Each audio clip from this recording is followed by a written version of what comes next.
E hoje nós vamos falar sobre um assunto que todo mundo ama, alguns nem tanto: casamento. Eu não, na verdade é a pastora, conferencista, psicóloga Cris Silva. É ela a autora do terceiro texto do livro Inspirações para o Seu Dia, que você pode adquirir no site upbooks.com.br. E o título do texto dela é justamente esse mesmo: casamento. Ela inicia falando que na adolescência tinha aquela ilusão de que ia viver um conto de fadas. Na verdade, eu acho que toda pessoa normal na adolescência, não só mulheres, viu? Homens também, tiveram ou alimentaram essa ilusão de que quando nós encontrássemos o nosso grande amor, íamos viver um conto de fadas com um belo viveram felizes para sempre. Mas é o que foi que aconteceu? Nós casamos. Nós casamos e nos deparamos com a realidade chamada casamento, que significa a união não de um príncipe, de uma princesa, mas de duas pessoas normais, com qualidades, defeitos, diferenças, ambos trazendo suas bagagens. Vida diferente, educação, emoções, personalidades, expectativas distintas. E é claro que a gente sabe que todas essas diferenças, elas devem somar para que o indivíduo no casamento venha se expandir. Mas infelizmente essas diferenças muitas vezes, quando elas são acentuadas ou supervalorizadas, podem causar uma divisão no casamento. Pastora Cris, ela vai dizer que o casamento é um mistério lindo que só podia ter sido ideia do Criador, do Eterno, como está lá em Gênesis 2:24. Portanto, deixará o varão seu pai e sua mãe, e apegar-se à sua mulher, e serão ambos uma só carne. Infelizmente, a gente sabe que muitas mulheres ainda projetam no casamento a síndrome da Cinderela. Elas realmente lançam toda a responsabilidade da felicidade no tal do príncipe encantado, vão para o relacionamento com altas expectativas, resultando em frustrações. E o homem também não é diferente não, viu? Ele traz para dentro do relacionamento, muitas vezes, expectativas daquela mulher que é idealizada pela mídia. Aquela mulher sempre bela, entusiasmada, disposta, tranquila, segura, atraente. Ou seja, uma ilusão, porque vocês sabem que nem sempre nós estamos lindas, entusiasmadas, empolgadas, serenas, não mesmo. A felicidade, ela não está no outro. Isso é muito importante ser compreendido antes de entrarmos no relacionamento. Há uma frase que diz que a nossa alma é do tamanho de Deus. O nosso vazio só o Espírito Santo pode preencher. Nós precisamos chegar no relacionamento completo e sabendo que nós somos 100%. Ninguém é metade da laranja de ninguém não. Isso é a música do Fábio Júnior. Não caia nessa cilada. Você precisa se ver completo para escolher caminhar com alguém e não entrar num relacionamento movido por necessidade ou por carência, porque aí você sempre se verá na condição de ser frustrada. Não existe um conto de fadas. Existe sim relacionamentos saudáveis, funcionais e histórias de amor que podem durar uma vida inteira. Mas como isso é possível? Primeiro, precisamos colocar o Senhor no centro do nosso casamento e viver pautados pela sua palavra.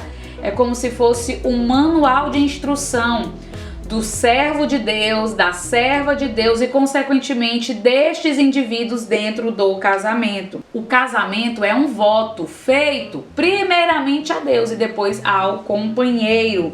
Não apenas de amar, mas também de ser fiel. Não se iluda não, você não precisa de um novo relacionamento, até porque você vai ter que construir tudo de novo. O que você precisa é lutar pelo relacionamento que você tem hoje. É claro que pela dureza do coração do homem, e quando esse homem perverte os mandamentos de Deus, há casos em que o divórcio é a saída até para que se mantenha a própria vida e sanidade mental.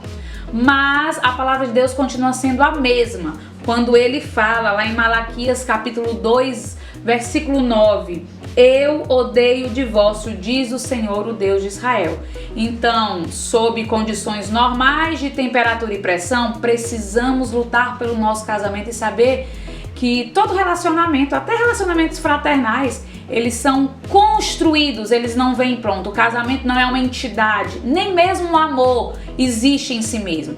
Precisa ter aí uma base de outras virtudes, comportamentos, escolhas, decisões, para que esse amor se estabeleça e esse casamento se torne um casamento funcional, saudável para a glória de Deus. E para trabalhar em prol do seu casamento, aqui vão algumas orientações. Agora falando com as mulheres, os homens têm as responsabilidades deles também, tá bom? Mas aqui nós estamos falando para você, mulher casada ou que está se preparando aí para o casamento. A Bíblia diz que a mulher sábia edifica o lar, a mulher santa santifica o lar. Num lar santificado, o inimigo não tem poder. Essa mulher, ela vai fechando as brechas. Saiba que você é um canal de bênção, não é só para os ribeirinhos, para os mendigos, para aqueles que estão aprisionados, é especialmente para o seu cônjuge, que é o próximo mais próximo. Cuide das externas que você tem para fazer. Eu sempre digo que é importante a mulher não abrir mão dos seus hobbies, das suas habilidades. No entanto, nunca esqueça que o casamento vem em primeiro lugar. É uma questão de reorganizar as prioridades. Nutra o relacionamento com diálogo, afeto, carinho, respeito. Porque às vezes nós damos tanto tempo para tudo enquanto no mundo e não temos disposição para investir no relacionamento. Muitas vezes precisa ser intencional, às vezes tem que marcar até na agenda, sabia? Porque senão a gente vai deixando de lado, esquecendo que quando vê, esse amor que antes era uma planta bonita e viçosa já tá morrendo. Não deixe que você mesma entre no piloto automático, empurrando tudo com a barriga, tá certo? Olha o que a palavra de Deus nos diz. Mas se alguém não tem cuidado dos seus e principalmente dos da sua família, negou a fé e é pior do que o infiel. Seja a intercessora do seu esposo para que ele seja o homem que Deus quer que ele seja e não tenha medo de dividir com o Senhor os seus anseios e as próprias dificuldades que você tem dentro do casamento. Pare de potencializar os defeitos, porque defeitos todo mundo tem. Ah, mas tem. Só que não é só ele que tem defeitos. Você também tem, eu também tenho, todos nós temos. Mas quando a gente potencializa os defeitos, a gente acaba deixando de ser gratas e de agradecer de fato a Deus pelas qualidades. E aí isso é de fato uma bomba atômica dentro do casamento. Coloque a lupa nos pontos positivos do seu companheiro. Pare de compará-lo com o galã de novela, porque aquele galã de novela não existe. Existem pessoas normais. Mude alguns hábitos e comportamentos, seja mais grata, promova atividades, passeios, refeições juntas. Não abra mão do tempo com o seu cônjuge. Se estiver passando por uma situação que você sente que o seu casamento está definhando, faça uma terapia de casal, busque ajuda, presenteie ele com um livro, leia sobre o assunto, vá a algum retiro e converse com alguém que tem maturidade para aconselhá-los no temor do Senhor. O Senhor é o maior interessado para que o casamento de vocês dê certo. Ele tem interesse de usar até mesmo do sobrenatural para que vocês possam de fato aprender a caminhar juntos no mesmo propósito, numa mesma direção.